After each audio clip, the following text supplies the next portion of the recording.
most famous Rusty and what's his? It's Rusty. Oh, we're going? With his flying fingers. We set? Okay, I'm going to call to order the public safety meeting for March 12th, 2024. Roll call, please, Kathy. Berrigree. Here. Mensch. Here. Cahill. Here. Miller. Here. Delar. Here. Marcier. Here. Rolfs. Here. Anderson. Here. Mayor. Here. 9 present. Public comment? Not hearing any. We will go to the auxiliary report.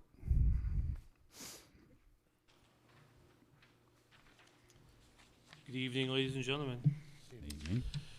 Last month, Chief, myself, Officer Spears, and Lieutenant Heineck all met, discussing expectations of the auxiliary leadership and upcoming potential budget needs between gear, squad, payroll, etc.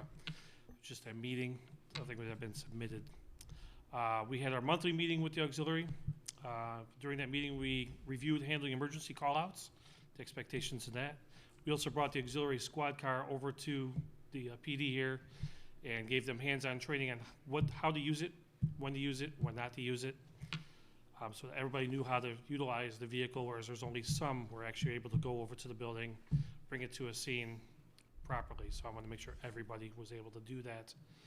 We also did perform a handcuff inspection. That was actually nothing more than making sure that they followed orders and brought their gear to a meeting when I asked them to.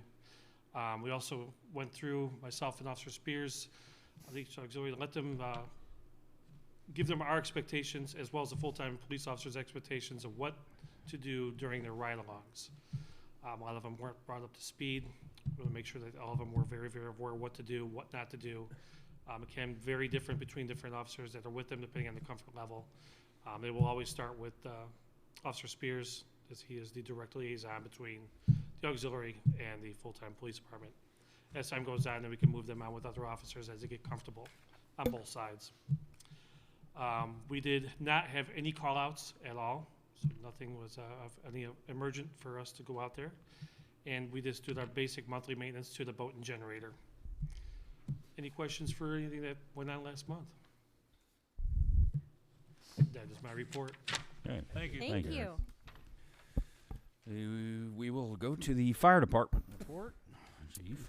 Good evening, council. Evening. Calls for February, we had 3 fires that we responded to. First responder calls, we had 3, 20 ambulance calls, 2 motor vehicle accidents, 4 automatic alarms, 1 CO alarm, and then we went for 8 calls of service. Total 41 for the month. For February's training, we did driver's training, pump training, bloodborne pathogen, our annual CPR, and also our SCBA Mod A, which is a quarterly thing we have to do. We don't have anything to report with personnel or equipment. The only thing that I have is there should have been, the attorneys went ahead and drew up a new ordinance that we should adopt for the fire department. This would specifically relate directly to the fire department only. This is an article, it's called FSLA. It adheres to Article 7. What that does, that puts the fire department, because we meet different parameters when it comes to 40-hour work weeks, it puts us at a 28-day work cycle, and it's 212 hours. So this is related directly to the fire service and the fire department, so I felt that it was probably time that we adopt that and move forward with it. Is there any questions? I don't know what to ask, so. The reason why I'm doing this is because FSLA is something that the fire service is what we are dictated by when it comes to hours worked. So we're based off a 54-hour work week, and right now, since we had not adopted that, we're still at the 40-hour work week. It's something that we should have probably done a while ago. Okay. I'm not saying we need it. It's just to move us forward. So we're taken care of. Okay. And any questions? How's the new truck doing? So far, so good. They should be doing some more training on it tonight, pump training. We did get it decaled finally, so I think it looks pretty good. I do like we were able to get the Warrior head on it. That's kind of a different touch. That's new, so that's kind of nice looking. The members like it. It's been getting use, so been no issues there. The biggest thing that we probably had as an adjustment was because it's a little bit of a bigger vehicle per se. It definitely hogs the road a little bit more than other vehicles. So we wanted to make sure our drivers got out and got some wheel time right away with that vehicle itself. So other than that, it's been working out really well. No issues. Okay, you and Dennis, did you guys want to discuss your inspection on the weekend? Over the firehouses? Yeah, there's gonna be several building repairs coming up in both stations. Number one station's 30 years old. The furnace is bad, AC is going bad, overhead doors are bad, walk-through doors are rusted out.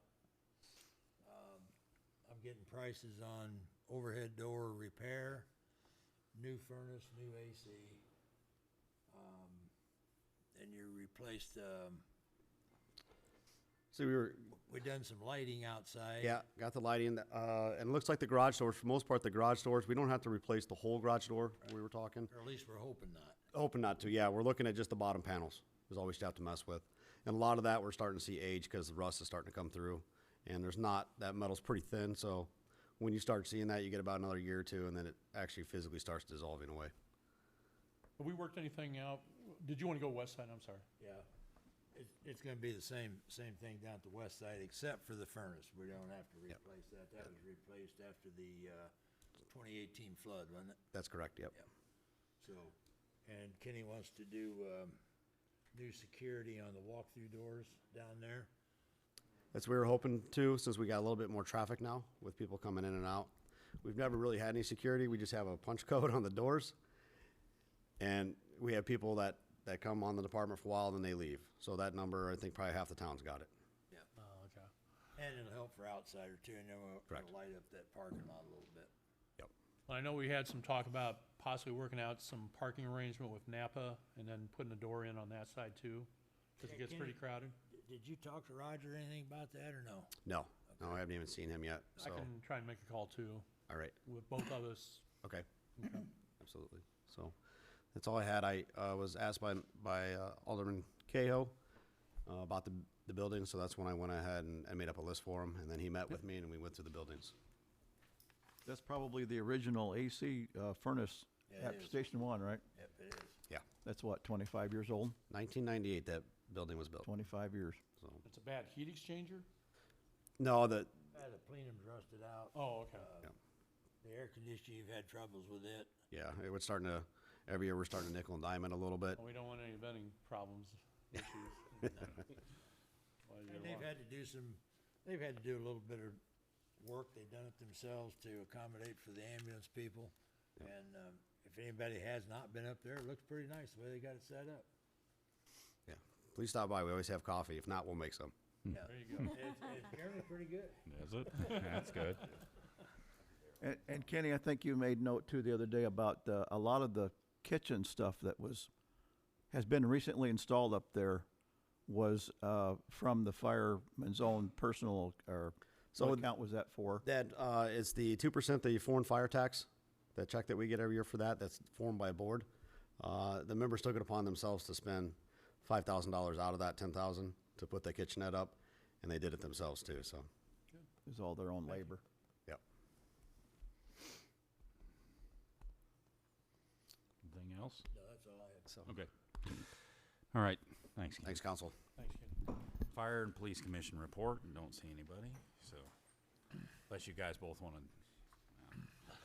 to, we will go to the Police Department report. Evening. Let's see, February's numbers, I didn't provide you guys a copy this month, so a detailed copy, so if you want a detailed copy, I can get you a detailed copy. But 361 calls, which January was 339, so a little bit higher numbers. Reporting on the squads, all the squads are up and going. Both the new squads are on the street. At the same time, we got all the new MDCs installed, so we got 4 new MDCs. So my squad, Deputy Chief's King squad, also have the MDCs in there now, so we switched those out. We still have, I think 4 or 5 that we have to update, but at least we got half of them taken care of now. And then again, with those MDCs, we used that out of the, that CARE grant still that we had a little bit of money still in there, so. But all the squads are done. Hopefully, we've been working with the graphic place over there. We finally picked a design, so hopefully here in the next week or two, our 75th anniversary car will be set up to be decaled and redecaled and sent over there. So hopefully we'll have that done here shortly. So, but everything's up and going like they're supposed to be. Staffing. So I'm going to skip ahead here a little bit. So Sergeant Harris and Officer Spears went to a FTO supervisor class. During that class, they were recommended that they, through the classes and the training board, I guess you would say, that they're not really recommending that we start a new hire prior to him attending the academy. So like we've been training him up before they go to academy, we're going to wait till afterwards. It's just going to extend it on the back side instead of the front side, so it's not a big thing. So he's still going to have the full 4 weeks to 6 weeks of FTO. But the staffing, everything's fine. Everybody's working. Street marking. So I just want to get, I guess, your guys' blessing and your guys' approval. May is Law Enforcement Memorial Week. May 15th is Law Enforcement Memorial Day. Kendra found a couple interesting things that some communities do for their police department. I got a couple pictures of it. They actually do a blue line along the city streets in front of the police department. So I've talked to Lauren about it. Lauren doesn't have a problem with it, as long as you guys are okay with it. For sometime at the end of April, beginning of May, that we put a blue line in front of City Hall for the police officers. So, any opposition to it? No, I'm good. So, thank you. Another thing that was brought to my attention to discuss the possibility of, and I think it'd be a worthwhile investment, and I've talked to Chief Byer about it and Lauren about it, is the possibility of looking at purchasing a drone. I know that a couple of the aldermen up there, you guys got some background with it. A lot of police departments around here, Chief Byer and I were talking the other day, Kankakee County, I believe, has one. Bradley's had one. Decatur, I just saw on the news, they have some officers going through drone training and stuff right now. I think it would be a big asset for the police department for a number of reasons. Chief Byer could use it for a number of reasons, and when I talked to Lauren, I think we could use it for, and I'm sure Billy and Eric could use it for various reasons too. So I asked Kendra today to start, well, I asked her a couple days ago, to start looking at some prices. Chief Byer and I have talked to that. I'm sure there's grants out there. Hopefully some of the people that's on the board might have some advice and some places that we can look into to look at some purchasing a drone. I've been told that there's possibly a drone class coming up here maybe in April. So There is a class. Benny will be taking it. yeah, so that'd be something that you guys are good with. I don't have a figure right now, but I think if we could either maybe try to find a way to fund it between the three agencies, the three departments, and or, you know, maybe again using some of our ARPA money, I guess, still sitting in that line item sitting off to the side. We could still use some of that money too.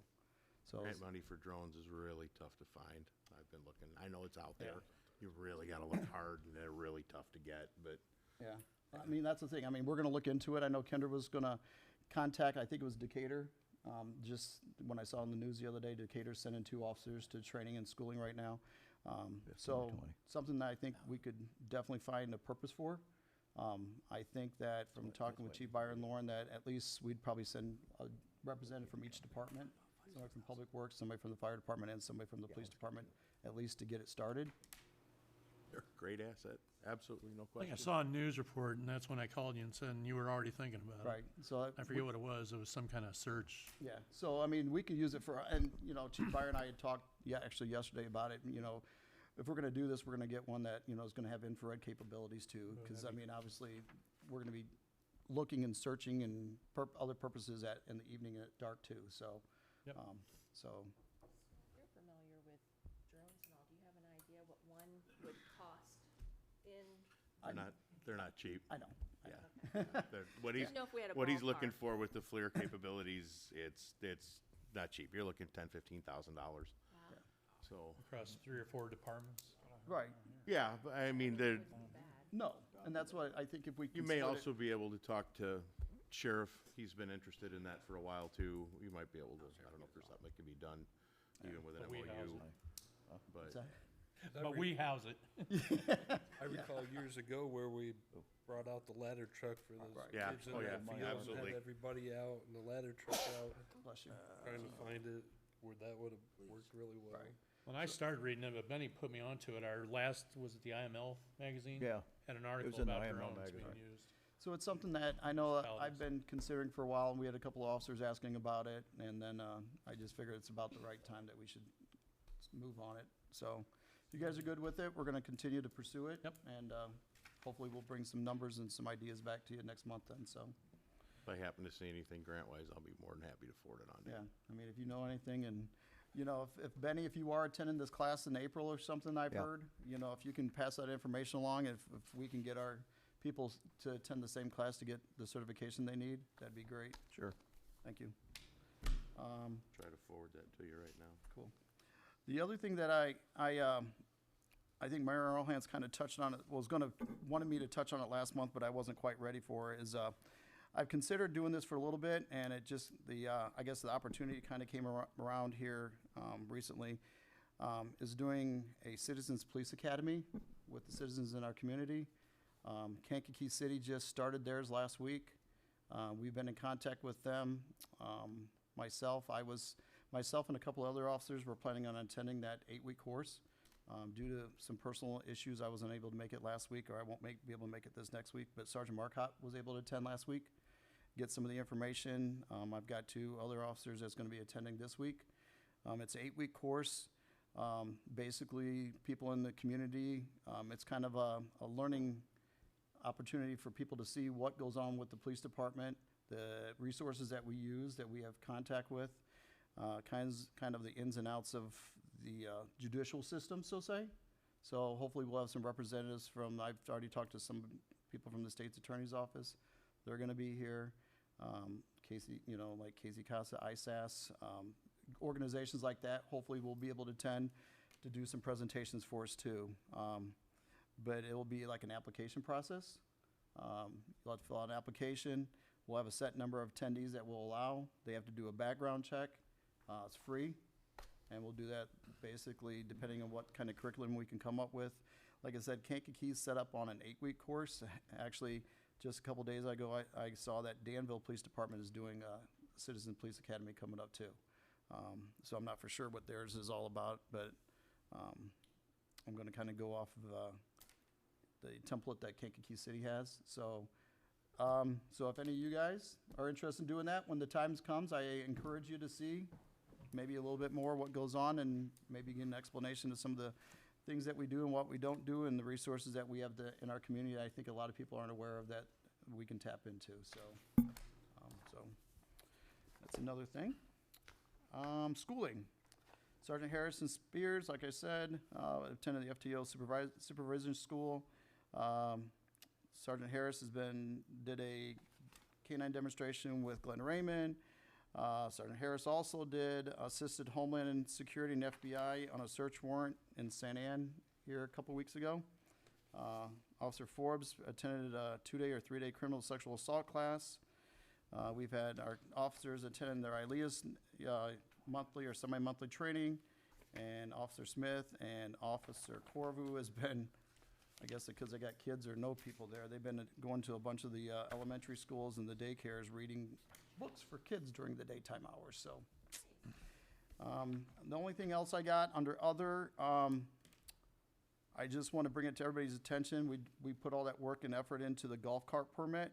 With the warmer weather, I think golf carts are going to start coming out. So encourage your people in your community and your whatchamacallit to get their permits. Have them properly placed where they're supposed That's to in be the at. middle of the SMV, right? That is correct. Slow moving. It's clearly stated on the So ordinance. if they don't have one, They don't have one. I think that as they're coming in, we're doing the inspections on them. It says right on there, on the sheet when we hand them out, where they need to be at. We don't want to be the Grinch and go around and start ticketing people, but if we're putting all that work and effort into it, we need people to follow it and follow the rules, so. I believe we are still a bargain at 25. I think I heard Milford's 100. So. Yeah. I mean, I've got to get my golf cart registered still, so it hasn't been in town yet. And we are talking golf carts and UTVs that, You said that, that sorry. that fall within the requirements of the city ordinance, so yes. So make sure, you know, if anybody's hearing this that has a golf cart or UTV, that they need to make sure they get their golf cart permits or the recreational permit as soon as possible. We should probably post that on the city website or And Facebook, yeah. and that way we can share it along. Right, I just, like I said, there's gonna be some people that still are working off of their little card from the previous year, cause I think how it's done is that basically when their insurance is due, they come in and fill out the paperwork with Kathy, and now we're going from those cards that used to carry to the actual sticker that goes on the SMV placard. So, we still might get some people that don't have that sticker, they're still working off the old, allotment, so say. So, we'll have to make sure that everybody does get that taken care of though, so Now, these are supposed to be licensed drivers, correct? that is correct, so. This new notification is something that we should be issuing in a press release. So we need to make sure that, well, I mean, when they come in and they fill out the application, they get a copy of the ordinance, so. No, I'm aware, but the people that don't know, just by putting it on the website or our Facebook page, it's not enough. Right. Media needs to be notified, all the media, in a proper press release, so Right, that I mean, people we can be can do that, informed. that's fine. I mean, it's just, we can put it out there. There you go. If people don't wanna pay attention to it. Understood, but then they I don't know can't what come to back tell. to us and say, well, we didn't know. Well, guess what? Right. Well, that's part of the Here it community, is. this police academy that I'm talking about too. Great idea, That absolutely. they can come and we can clearly and easily show them how they can get This to the is- city ordinances. and here's how it's look up done. All that city ordinances. I don't know how Yep. much easier we can make it for people, so it's there at their fingertips, so say. So, that's all I got. Okay, I've got another, if that's all right.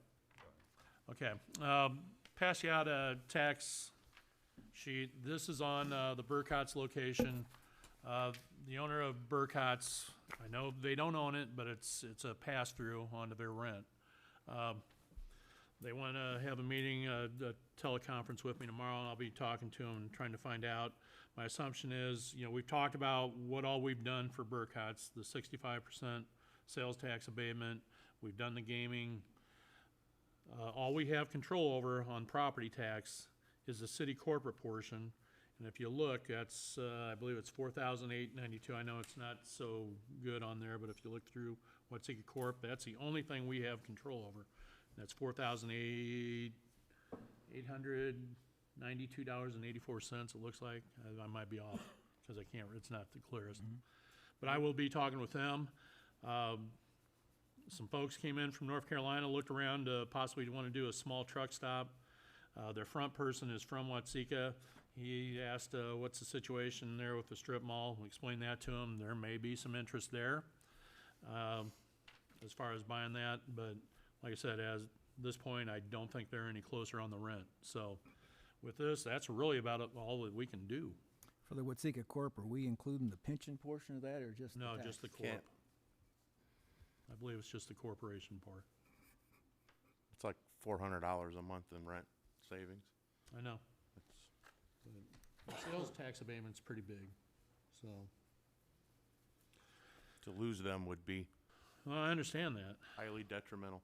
I understand that, and I think life's better with competition and stuff with that, but, we have no bearing on their rent, is the only thing. And I know people have asked, but, Now, this says 3.87 acres. Does that include the small buildings or just the Burkotts? and I'm gonna say that's probably including the Burkotts, but, And if you want, I mean, I'm not trying to be smart, if you wanna call and get clarification from the county, by all means. All right, so, the March 19th meeting with the, school board has been moved. It's election day, they forgot, so it'll be at the, cafeteria at the high school. I think that starts at 5:30, if any of you wanna come, but. Other than that, that's all I have. Okay. Is that me? Okay, you ready for the next one? No, not yet. Any other questions or comments? Okay. Nope. None? All right. Move to adjourn. All in favor? Aye. Okay, we call to order. Public safety. Let me make one announcement, I forgot. Okay, so March 25th will be the Finance and Public Works meeting, and March 26th will be the full council. Usual times. Thanks for coming.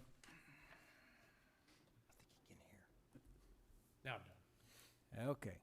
Roll call, Kathy. Anderson. Here. Rolfs. Aye. Marcier. Here. Delar. Here. Miller. Here. Cahill. Here. Mensch. Here. Beargree. Here. Mayor. Here. 9 present. Seeing no one's here, we're not going to have any public comment. So we'll be moving on, and Bill is going to do the reports for both himself and Eric. Wow. I didn't see anything in here about the new vehicle. I don't know if you want to touch on that. I think it's gone today, so I think it's getting worked on. Okay. And when I mean worked on, I mean like maybe the bed liner or something. It's getting the accessories put in it. All right. Okay, good evening. Eric's report for this month. IDNR flood mitigation. He said that somebody had asked about the grand total. There was 5,357,029. Out of that grant, we've used 3,349,484, which leaves us with a remaining of $2,007,545. He said that we also submitted $245,705.90 for reimbursement again this last month. Ordinance citations, he wrote 9 warnings, 1 citation. Hot topic, 440 East Oak Street, the demolition order.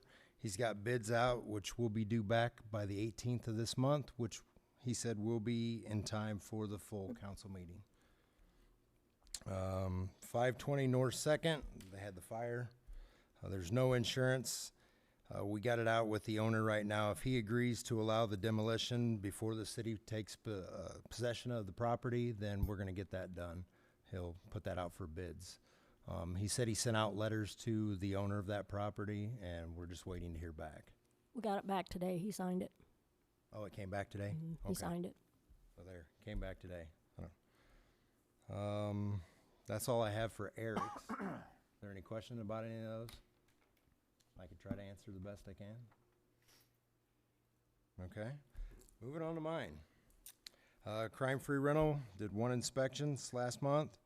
Inoperable vehicles, we sent out 1 owner notification, 6 tow notifications, and 10 vehicles were removed or now in compliance. And this month I had 19 warnings for miscellaneous violations. What's the 10 vehicles removed and 19 warnings? Like this month was like high. Is there any questions about any of that? I do not have any others. Is there anything else? Then I move to adjourn. All in favor? Aye. Aye.